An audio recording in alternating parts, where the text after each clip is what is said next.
Hi friends, welcome to AVS Telugu vlogs. మన యొక్క AP రాష్ట్ర వ్యాప్తంగా ఉన్నటువంటి ప్రజలందరికీ కూడా మన యొక్క ఏపీ సీఎం నారా చంద్రబాబు నాయుడు గారు జూలై నెలలో కొన్ని రకాల పథకాలు అమలు చేశారండి. అయితే ఆగస్టు నెలలో కూడా కొన్ని పథకాలు అమలు చేయబోతున్నారు. అయితే ఏ పథకాలు అమలు చేయబోతున్నారు, ఎవరెవరు లబ్ధి పొందబోతున్నారు, ఎవరెవరికి ఎంత అమౌంట్ అయితే జమ చేయబోతున్నారు, పూర్తి సమాచారం నేను మీకు తెలియజేస్తాను. మన ఛానల్ని మొదటిసారి చూస్తున్నట్లయితే సబ్స్క్రైబ్ చేసుకోండి. గవర్నమెంట్ నుంచి వచ్చే ప్రతి చిన్న అప్డేట్ ఎప్పటికప్పుడు నేను మీకు తెలియజేస్తూ ఉంటాను. సో మన యొక్క ఏపీ రాష్ట్ర వ్యాప్తంగా మనకు ప్రతి నెలలో కూడా అనేక రకాల సంక్షేమ పథకాలు అమలవుతూ వస్తున్న సంగతి తెలిసిందే. కొత్త ప్రభుత్వం ఏర్పడింది కనుక జూలై నెలలో కూడా కొన్ని పథకాలు అమలు చేశారు. ఇప్పుడు ఈ ఆగస్టు నెలలో మరికొన్ని పథకాలు అమలు చేయబోతున్నారు. ప్రతి నెలలో కూడా మనకు ముందుగా అమలయ్యే పథకం రేషన్ పంపిణీ అండి. సో 1వ తారీఖు నుంచి ఈ రేషన్ పంపిణీ అయితే జరుగుతుంది.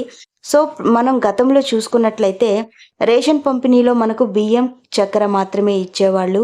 సో ఇప్పుడు కొత్త ప్రభుత్వం ఏర్పడింది కదా, బియ్యంతో పాటుగా 5 రకాల సరుకులు అయితే పంపిణీ చేయాలని నిర్ణయం తీసుకున్నారు.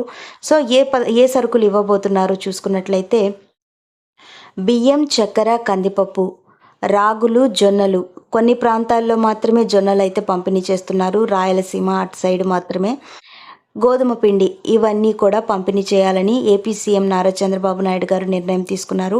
అయితే మనకు ఇళ్ల వద్దకే పంపిణీ అయితే చేస్తున్నారండి. గత నెలలో కూడా కొన్ని ప్రాంతాలలో ఎండియు వాహనాలు వచ్చి ఇంటింటి దగ్గర అయితే బియ్యం పంపిణీ అయితే చేయడం జరిగింది. సో కొంతమంది రేషన్ షాప్కి వెళ్ళి తెచ్చుకున్నారు, కొంతమంది ఇంటి దగ్గరకు వచ్చినప్పుడు తీసుకున్నారండి. సో ఈ విధంగా అయితే రేషన్ పంపిణీ అయితే జరుగుతుంది. సో దానితో పాటుగా మనకు అమలయ్యే మరో పథకం చూసుకున్నట్లయితే ఎన్టీఆర్ భరోసా పెన్షన్లు అండి. సో ఎన్టీఆర్ భరోసా పెన్షన్లకు సంబంధించి మనకు ఒంటరి మహిళ, వితంతువు, వృద్ధులు ఇలా కొంతమంది పెన్షన్లు అనేది 4,000 రూపాయలు చేశారు. 3,000 నుంచి 1,000 రూపాయలు అయితే పెంచి 4,000 ఇస్తున్నారు. అలాగే ఎవరైతే ఫిజికల్లీ హ్యాండిక్యాప్డ్ ఉన్నారో వాళ్ళకి 3,000 పెన్షన్ని ఏకంగా డబుల్ చేశారండి. 6,000 రూపాయలు అయితే తీసుకున్నారు.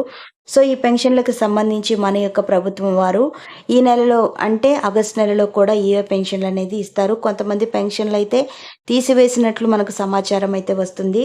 సో అలాగే మనం చూసుకున్నట్లయితే 50 సంవత్సరాల వారికి పెన్షన్లు మన యొక్క ప్రభుత్వం వారు ఆగస్టు నెలలోనే రాయించుకోవాలని చెప్తున్నారు. సో ఎవరైతే పెన్షన్లకు అప్లై చేసుకోవాలనుకుంటున్నారో ఎస్సీ, ఎస్టీ, బీసీ, మైనారిటీ వాళ్ళకైతే 50 సంవత్సరాల నుంచే పెన్షన్లు ఇస్తామని చెప్పారు.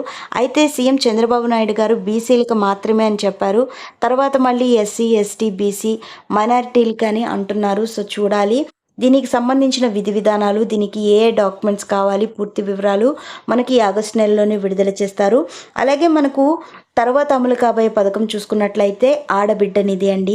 సో ఇంట్లో ఉన్నటువంటి 19 సంవత్సరాల నుంచి 59 సంవత్సరాల వరకు మహిళలు ఎవరైతే ఉంటారో వారికి నెల 1,500 రూపాయలు వాళ్ళ యొక్క డెవలప్మెంట్ కోసం ఇస్తామని ఏపీ సీఎం నారా చంద్రబాబు నాయుడు గారు హామీ ఇచ్చారు. సో ఇంట్లో ఎంతమంది ఆడపిల్లలు ఉంటే, ఆడవాళ్ళు ఉంటే అంతమందికి కూడా 1,500 రూపాయలు ఇస్తామని చెప్పడం జరిగింది. సో దీనికి సంబంధించిన పూర్తి విధి విధానాలు కూడా మనకు తెలియాల్సి ఉంది. ఇలా చూసుకున్నట్లయితే సంవత్సరానికి మనకు 18,000 రూపాయల వరకు ప్రతి ఒక్క మహిళ కూడా డబ్బులు తీసుకోవచ్చు. అలాగే మనకు తర్వాత అమలు కాబోయే పథకం చూసుకున్నట్లయితే అన్నదాత సుఖీభవ. మనకు గతంలో వైఎస్ఆర్ రైతు భరోసా పథకం అనే పేరుండేది, పేరు మార్చి అన్నదాత సుఖీభవ పథకాన్ని మన యొక్క ఏపీ సీఎం నారా చంద్రబాబు నాయుడు గారు తీసుకురావడం జరిగింది. అయితే సంవత్సరానికి 20,000 రూపాయల చొప్పున ఈ పథకానికి జమ చేస్తారు. 6,000 రూపాయలు కేంద్ర ప్రభుత్వం, 14,000 రూపాయలు రాష్ట్ర ప్రభుత్వం 2 విడతలుగా అయితే జమ చేస్తుంది. సో కౌలు రైతులు కూడా ఈసారి ఈ పథకానికి అర్హులండి, వాళ్ళకు కూడా డబ్బులు జమ చేస్తారు. సో ఈ పథకాన్ని మనం కనుక చూసుకున్నట్లయితే ఆగస్టు నెలలోనే విధి విధానాలు విడుదల చేసి అమలు చేస్తారు. అలాగే మనకు తర్వాత అమలు కాబోయే పథకం ఉచిత బస్సు సౌకర్యం అండి. మహిళలు ఎక్కడికి వెళ్ళాలన్నా రాష్ట్రంలో ఉచితంగా ప్రయాణించే సౌకర్యాన్ని మన యొక్క ప్రభుత్వం వారు కల్పించారు. సో దీనికి సంబంధించి ఆగస్టు 15వ తారీఖున విడుదల చేస్తారు. అదే రోజు మనకు అన్నా క్యాంటీన్లు కూడా ప్రారంభిస్తారండి. సో తర్వాత మనకు అమలు కాబోయే పథకం చూసుకున్నట్లయితే తల్లికి వందనం పథకం అండి. అమ్మఒడి పథకానికి పేరు మార్చి తల్లికి వందనం అని పెట్టారు. అయితే ఇప్పుడు ఎంతమంది విద్యార్థులు ఇంట్లో ఉంటే అంతమందికి 15,000 రూపాయలు చొప్పున జమ చేస్తామని చెప్పడం జరిగింది. సో ఈ నెల 20వ తారీఖున ఈ పథకానికి సంబంధించి గైడ్ లైన్స్ అయితే విడుదల చేస్తారండి. ఆగస్టు 20వ తారీఖున తర్వాత మనకు అమలు కాబోయే పథకం దీపం పథకం అండి. ఎవరైతే మహిళలు ఉన్నారో వారికి ఉచితంగా 3 సిలిండర్లు అయితే సంవత్సరానికి పంపిణీ చేస్తామన్నారు. ఒక సిలిండర్ రూ. 850 పడుతుంది. 3 సిలిండర్ల కాస్ట్ వచ్చి రూ. 2,500 వరకు ప్రతి కుటుంబానికి లబ్ధి అయితే కలుగుతుంది.